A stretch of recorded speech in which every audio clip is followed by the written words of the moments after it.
तुम आज जिस चीज की चिंता कर रहे हो वो चीज तुम्हें 10 साल बाद याद भी नहीं रहेगी। इसी सिख गौतम बुद्ध ने कई सालों पहले उस वक्त की पीढ़ी को क्यों दी थी? इसके पीछे का रहस्य क्या है? आज इसी रहस्य के बारे में हम गौतम बुद्ध की कहानियों के माध्यम से जानेंगे।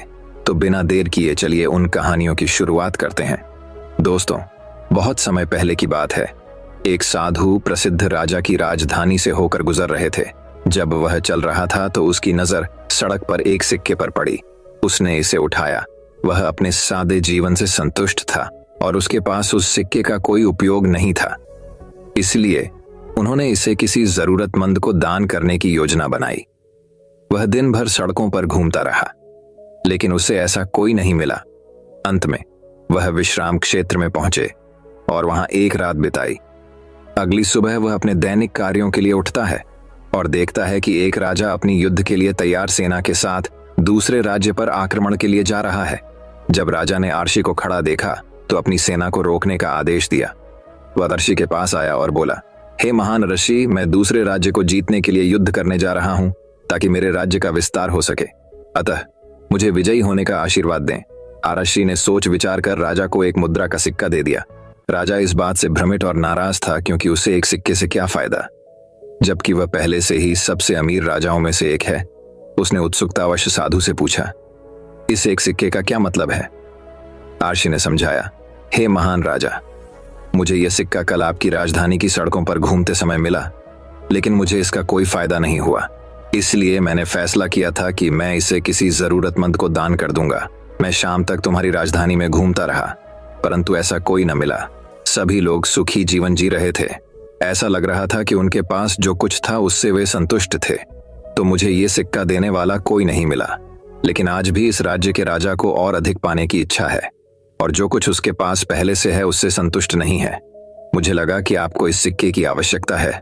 राजा को अपनी गलती का एहसास हुआ और उसने नियोजित युद्ध छोड़ दिया।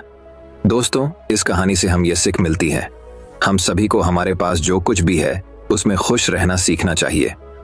हाँ, हम सभी हमारे पास पहले से अधिक या बेहतर की इच्छा रखते हैं, लेकिन जो आपके पास पहले से है उसका आनंद लेने का मौका बर्बाद ना करें।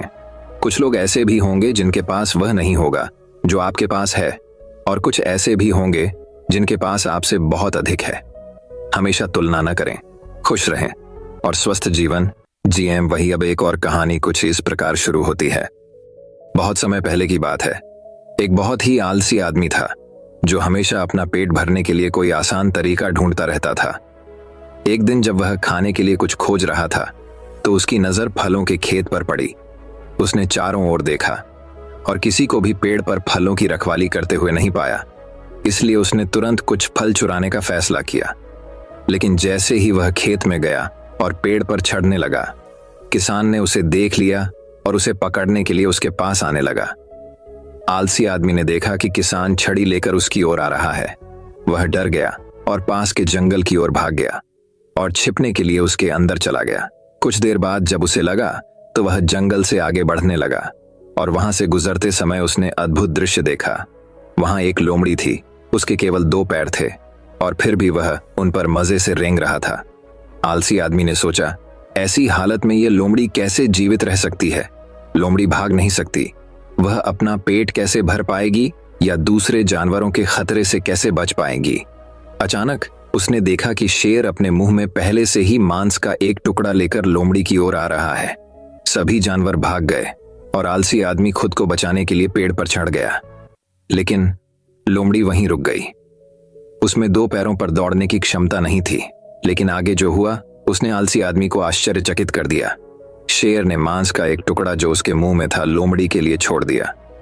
बहुत समय पहले की बात है। एक बहुत ही आलसी आदमी था जो हमेशा अपना पेट भरने के लिए कोई आसान तरीका ढूंढता रहता था। एक दिन जब वह खाने के लिए कुछ खोज रहा था तो उसकी नजर फलों के खेत पर पड़ी। उसने चारों ओर देखा और किसी को भी पेड़ पर फलों की रखवाली करते हुए नहीं पाया। इसलिए उसने तुरंत कुछ फल चुराने का फैसला किया। लेकिन जैसे ही वह खेत में गया और पेड़ पर चढ़ने लगा, किसान ने उसे देख लिया और उसे पकड़ने के लिए उसके पास आने लगा। आलसी आदमी ने देखा कि किसान छड़ी लेकर उसकी ओर आ रहा है। वह डर गया और पास के जंगल की ओर भाग गया और छिपने के लिए उसके अंदर चला गया। कुछ देर बाद जब उसे लगा तो वह जंगल से आगे बढ़ने लगा। और वहां से गुजरते समय उसने अद्भुत दृश्य देखा। वहां एक लोमड़ी थी, उसके केवल 2 पैर थे और फिर भी वह उन पर मजे से रेंग रहा था। आलसी आदमी ने सोचा, ऐसी हालत में यह लोमड़ी कैसे जीवित रह सकती है? लोमड़ी भाग नहीं सकती, वह अपना पेट कैसे भर पाएगी या दूसरे जानवरों के खतरे से कैसे बच पाएगी? अचानक उसने देखा कि शेर अपने मुंह में पहले से ही मांस का एक टुकड़ा लेकर लोमड़ी की ओर आ रहा है। सभी जानवर भाग गए और आलसी आदमी खुद को बचाने के लिए पेड़ पर चढ़ गया, लेकिन लोमड़ी वहीं रुक गई। उसमें 2 पैरों पर दौड़ने की क्षमता नहीं थी, लेकिन आगे जो हुआ उसने आलसी आदमी को आश्चर्यचकित कर दिया। शेर ने मांस का एक टुकड़ा जो उसके मुंह में था लोमड़ी के लिए छोड़ दिया। ये दृश्य देखकर आलसी व्यक्ति को प्रसन्नता हुई। उसने सोचा कि भगवान जो सभी का निर्माता है, उसने जो कुछ भी बनाया है उसकी देखभाल करने के लिए उसके पास हमेशा एक योजना होती है। उसे लगा कि भगवान ने उसके लिए भी कुछ योजना बनाई होगी, इसलिए वह वहां से चला गया और कहीं दूर अकेले बैठ गया और इंतजार करने लगा कि कोई उसे भी खाना खिलाएगा। जैसे जैसे समय बीतने लगा, वह भोजन की प्रतीक्षा में सड़क की ओर देखता रहा। वह वहां 2 दिन तक बिना कुछ खाए इंतजार करता रहा। अंततः वह भूख सहन नहीं कर सका और जाने लगा। रास्ते में उसकी मुलाकात एक बूढ़े आरशी से हुई। उसने आरशी को सारी बात बताई। आरशी ने पहले उसे कुछ भोजन और पानी दिया। इसके खाने के बाद आलसी आदमी ने आरशी से पूछा, हे बुद्धिमान, भगवान ने अपंग लोमड़ी पर अपनी दया दिखाई थी, लेकिन भगवान मेरे प्रति इतने क्रूर क्यों थे? बूढ़े आरशी ने मुस्कुराते हुए कहा, यह सच है कि निर्माता के पास हर किसी के लिए एक योजना है। आप स्पष्ट रूप से भगवान की योजना का हिस्सा हैं, लेकिन बेटे, तुमने उसके संकेत को गलत तरीके से लिया। वह नहीं चाहता था कि तुम लोमड़ी की तरह बनो, वह चाहते थे कि आप शेर की तरह बने। अक्सर हम संकेतों को गलत समझ लेते हैं। भगवान ने हर किसी को अपना काम करने की शक्ति और क्षमता दी है। चीजों को हमेशा सकारात्मक तरीके से देखना सीखें और जरूरतमंद लोगों की मदद करने के लिए खुद को मजबूत स्थिति में देखें। आसान विकल्प के लिए मत जाओ, सही चुनाव करें। दोस्तों, वही अब एक और कहानी कुछ इस प्रकार शुरू होती है। बहुत समय पहले की बात है। एक गांव में एक पंडित रहता था। वे सभी शास्त्रों के अच्छे जानकार थे। वह सब कुछ जानता था, लेकिन वह गरीब था। उसके पास घर नहीं था। उन्हें अपना भोजन भी बड़ी कठिनाई से मिलता था, यहाँ तक कि उसके कपड़े भी काफी पुराने हो चुके थे। इसलिए पंडित अपने भोजन के लिए भिक्षा मांगता था। वह घर घर जाकर भीख मांगता था, कृपया मुझे भिक्षा दें। उनके पुराने कपड़ों को देखकर कई लोग उन्हें पागल समझ रहे थे। अतः चले जाओ कहकर उन्होंने दरवाजा बंद कर दिया। कई दिनों तक उसने खाना भी नहीं खाया। एक बार किसी प्रकार उसे नए वस्त्र प्राप्त हो गए। एक अमीर आदमी ने वे कपड़े पंडित को दान दे दिए। वे नए कपड़े पहनकर वह पहले की तरह भीख मांगने चला गया। वह जिस पहले घर में गया, गृहस्वामी ने कहा, महोदय, कृपया अंदर आइए, कृपया अपना भोजन हमारे घर में करें। ऐसा कहकर वह बड़े आदर के साथ पंडित को भोजन के लिए अंदर ले गया। पंडित खाना खाने बैठा। खाने के लिए तरह तरह के सूप, मीठे भोजन, वेद और मीठे खाद्य पदार्थ परोसे गए। सबसे पहले प्रार्थना करने के बाद पंडित ने अपने हाथ से एक मिठाई ली और अपने नए कपड़े खिलाते हुए कहा, खाओ खाओ, जिसे देखकर सभी घर वाले हैरान रह गए और कुछ समझ नहीं पाए। तो उन्होंने इस तरह पूछा, कपड़े नहीं खाते?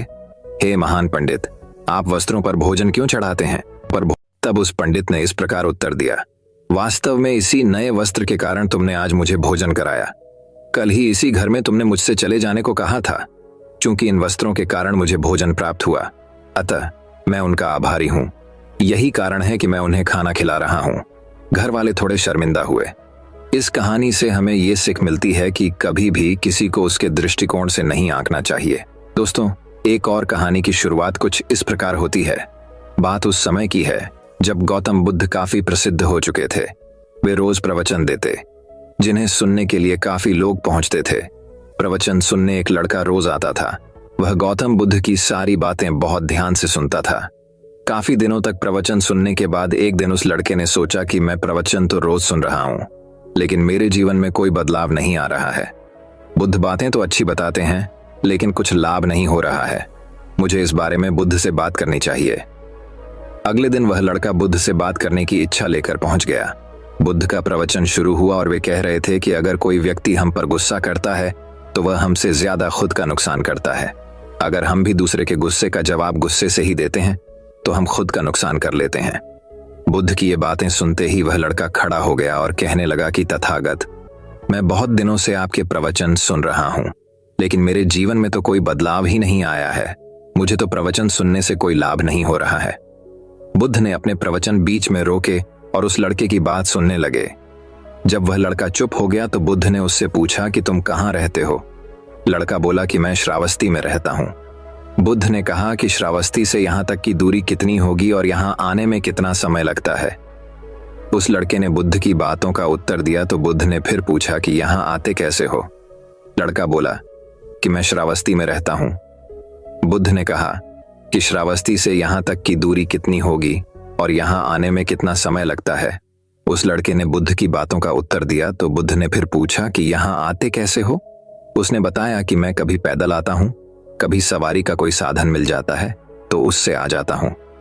बुद्ध ने फिर एक नया प्रश्न पूछ लिया कि क्या तुम यहाँ बैठे बैठे अपने घर पहुंच सकते हो?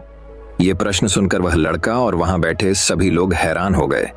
लड़के ने कहा कि यह कैसे संभव है? मैं बैठे बैठे कहीं और नहीं पहुंच सकता, इसके लिए तो मुझे ही चलकर जाना होगा। बुद्ध ने कहा कि तुम्हारी बातों में ही तुम्हारे प्रश्नों का उत्तर है। सत्संग सुनने से तब तक कोई लाभ नहीं होगा जब तक कि तुम उन अच्छी बातों को अपने जीवन में उतारते नहीं हो। जब तक तुम अच्छे काम नहीं करोगे, इच्छाओं का त्याग नहीं करोगे, बुराइयों से दूर नहीं रहोगे, तब तक तुम्हारे जीवन में कोई बदलाव नहीं आएगा। सिर्फ प्रवचन सुनने से, यहाँ बैठने से जीवन में कोई बदलाव नहीं आएगा। बुद्ध ने आगे कहा कि अगर तुम कोई अच्छा करना चाहते हो तो उसके लिए तुम्हें प्रयास करना होंगे। विचार करने से काम नहीं होगा। सत्संग में तुम्हें सही गलत बातों की जानकारी मिलती है, लेकिन उन्हें अपने जीवन में किस तरह उतारना है ये तो तुम्हें ही तय करना होगा। तुम्हें प्रयास करने होंगे, तभी जीवन में सुख, शांति और सफलता आएगी। सत्संग करते रहने से हमारी बुद्धि पवित्र रहती है और हमारा मन गलत बातों से बचा रहता है। अगर हम सत्संग नहीं करेंगे तो हमारे विचार भटक सकते हैं। इसलिए अच्छी किताबें पढ़नी चाहिए, अच्छे लोगों की संगत में रहना चाहिए। अब एक और कहानी की शुरुआत कुछ इस प्रकार होती है। बहुत समय पहले की बात है। एक राजा रहता था जो अपनी विलासितापूर्ण जीवन शैली के बावजूद न तो खुश था और न ही संतुष्ट। एक दिन राजा को एक नौकर मिला जो काम करते समय खुशी से गा रहा था। इसने राजा को आश्चर्यचकित कर दिया कि वह देश का सर्वोच्च शासक दुखी और उदास क्यों था, जबकि एक तुच्छ सेवक को इतनी खुशी थी। राजा ने सेवक से पूछा, तुम इतने खुश क्यों हो? उस आदमी ने जवाब दिया, महाराज, मैं एक नौकर के अलावा और कुछ नहीं हूं, लेकिन मुझे और मेरे परिवार को ज्यादा कुछ नहीं चाहिए, बस हमारे सिर पर एक छत और पेट भरने के लिए गर्म भोजन। राजा उस उत्तर से संतुष्ट नहीं हुआ। बाद में उन्होंने अपने सबसे भरोसेमंद सलाहकार से सलाह मांगी। राजा की परेशानी और नौकर की कहानी सुनने के बाद सलाहकार ने कहा, महाराज, मुझे विश्वास है कि नौकर को 99 क्लब का हिस्सा नहीं बनाया गया है। 99 क्लब, और वास्तव में वह क्या है? राजा ने पूछताछ की। सलाहकार ने उत्तर दिया, महाराज, वास्तव में यह जानने के लिए 99 क्लब क्या है, एक बैग में 99 सोने के सिक्के रखें और इसे इस नौकर के दरवाजे पर छोड़ दें। अतः राजा ने ऐसा करने का आदेश दिया। जब नौकर ने बैग देखा तो वह उसे अपने घर ले गया। जब उसने थैला खोला तो खुशी से जोर से चिल्लाया। इतने सारे सोने के सिक्के, वह उन्हें गिनने लगा। कई बार गिनने के बाद आखिरकार उसे यकीन हो गया कि उसमें 99 सिक्के थे। उसने सोचा, उस आखिरी सोने के 99वां का क्या हुआ होगा? निश्चित रूप से कोई भी 99 सिक्के नहीं छोड़ेगा। उसने हर जगह देखा, लेकिन वह अंतिम सिक्का मायावी था।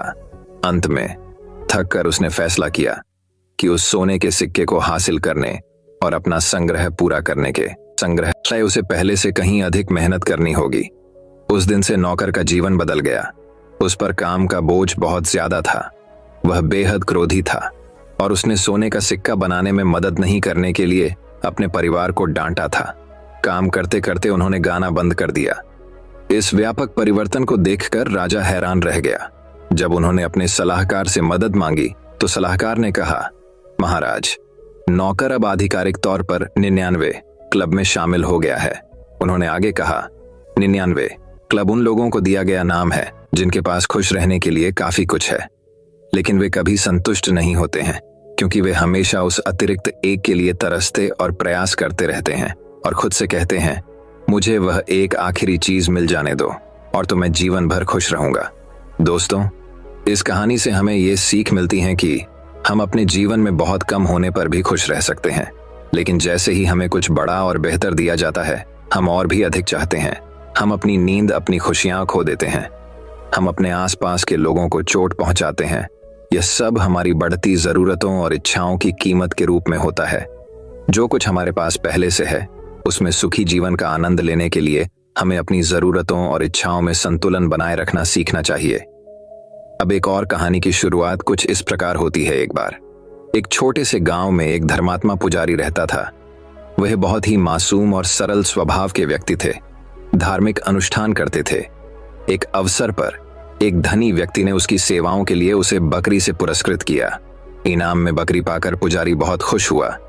उसने खुशी से बकरी को अपने कंधे पर लटकाया और अपने घर की ओर यात्रा शुरू कर दी। रास्ते में 3 ठगों ने पुजारी को बकरी ले जाते हुए देख लिया। वे सभी आलसी थे और पुजारी को धोखा देना चाहते थे ताकि वे बकरी ले जा सकें। उन्होंने कहा, यह बकरी हम सभी के लिए स्वादिष्ट भोजन बनाएगी, चलो किसी तरह इसे प्राप्त करें।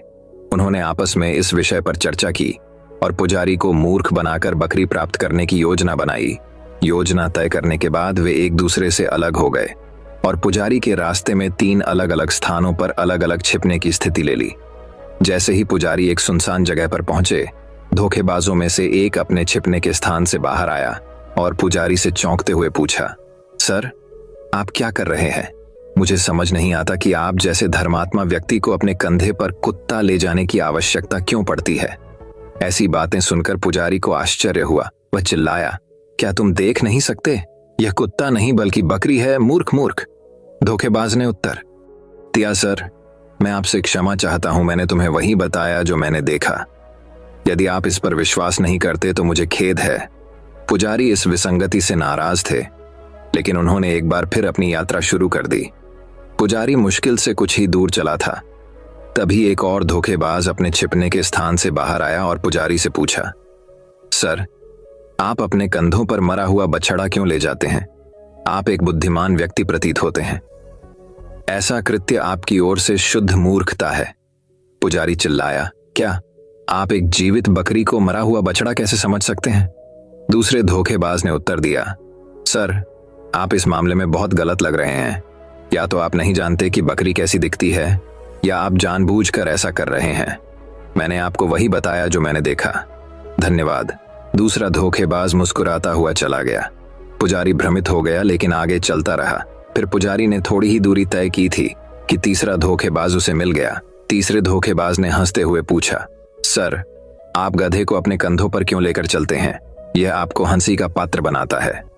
तीसरे ठग की बातें सुनकर पुजारी बहुत चिंतित हो गया। वह सोचने लगा, क्या यह सचमुच बकरी नहीं है? क्या यह किसी प्रकार का भूत है? उसने सोचा कि जिस जानवर को वह अपने कंधों पर ले जा रहा है, वह वास्तव में किसी प्रकार का भूत हो सकता है, क्योंकि उसने खुद को बकरी से कुत्ते में, कुत्ते से मृत बछड़े में और मृत बछड़े से गधे में बदल दिया था। पुजारी इस हद तक डर गया कि उसने बकरी को सड़क किनारे फेंक दिया और भाग गया। तीनों चालबाज भोले भाले पुजारी पर हंसे। उन्होंने बकरे को पकड़ लिया और उस पर दावत करके खुश हुए। इस कहानी से हमें ये सीख मिलती है कि दूसरों की बातों में नहीं आना चाहिए। उन लोगों से मूर्ख मत बनो जो आपका फायदा उठाना चाहते हैं। अब एक और कहानी की शुरुआत कुछ इस प्रकार होती है। भारत में एक पानी ढोने वाले के पास 2 बड़े बर्तन होते थे, जिनमें से प्रत्येक को एक खंबे के दोनों छोर पर लटकाया जाता था, जिसे वह अपनी गर्दन पर लटका कर रखता था। एक बर्तन में दरार थी और जबकि दूसरा बर्तन एकदम सही था और नदी से मालिक के घर तक लंबी पैदल यात्रा के अंत में हमेशा पानी का पूरा हिस्सा पहुंचाता था। फूटा हुआ बर्तन केवल आधा भरा हुआ ही आया। पूरे 2 वर्षों तक ये प्रतिदिन चलता रहा। वाहक अपने मालिक के घर में पानी से भरा केवल 1.5 घड़ा ही पहुंचाता था। बेशक परफेक्ट पॉट को अपनी उपलब्धियों पर गर्व था। जिस उद्देश्य के लिए इसे बनाया गया था वह उस अंत तक परफेक्ट था, लेकिन बेचारा फूटा हुआ घड़ा अपनी अपूर्णता पर शर्मिंदा था और दुखी था कि उससे जो काम करवाया गया था वह उसका आधा ही पूरा कर पाया। 2 साल की कड़वी असफलता के बाद एक दिन उसने जलधारा के किनारे जलवाहक से बात की। मुझे खुद पर शर्म आ रही है और मैं आपसे माफी मांगना चाहता हूं। वाहक ने पूछा, क्यों, तुम्हें किस बात पर शर्म आती?